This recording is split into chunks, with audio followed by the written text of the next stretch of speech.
আসসালামু আলাইকুম এভরিওয়ান, সবাই কেমন আছেন? আজকে আপনাদের সাথে খুবই দারুণ একটা রেসিপি শেয়ার করব। সেটা হচ্ছে ঝালমুড়ি মশলা। মূলত আমি বাসায় যা তৈরি করি তাই আপনাদের সাথে আমি শেয়ার করে থাকি। তো আমি 1 চামচের মতো হলুদের গুঁড়া, 2 চামচের মতো মরিচের গুঁড়া, ধনিয়ার গুঁড়া, তারপর হচ্ছে স্বাদ মতো লবণ, তারপর জিরে গুঁড়া দিয়ে দিব।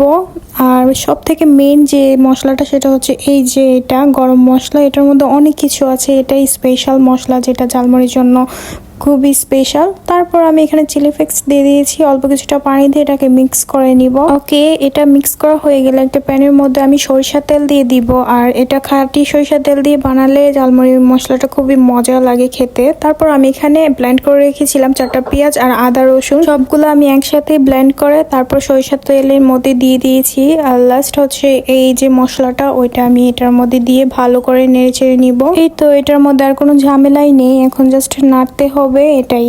আর ঝালমুড়ি পছন্দ করে না এমন মানুষ মনে খুব কমই পাওয়া যাবে। আমি প্রতিদিন 10-20 টাকার করে ঝালমুড়ি কিনে খাই। তো আমি ভাবলাম যে এটা বাসায় তৈরি করা যাক, কারণ এমনিতে খরচ অনেক লাগে, তারপর এটা খেতেও অনেক বেশি মজা, তারপর স্বাস্থ্যসম্মত ঘরে তৈরি করা হয়েছে, এত বেশি ঝামেলাও নেই। বাসায় যা আছে তা দিয়ে বানানো যায়, আহামরি কোনো খরচও লাগে না। তো এটা আপনারাও বাসায় ট্রাই করে দেখতে পারেন। আমি তো মশলাটা যখন বানাচ্ছিলাম তখন পুরো বাসায় মোমো করছে ঘ্রাণে। তো আমার যখন ইচ্ছা তখনই এখন ঝালমুড়ি বানিয়ে খেতে পারবো। আমার কাছে এত কিছু ছিল না, ছানাচুর, ছোলা বুট এগুলো থাকলে আরো বেশি মজা লাগে। আর হ্যাঁ, এই মশলাটা কিন্তু অবশ্যই ফ্রিজে রাখতে হবে।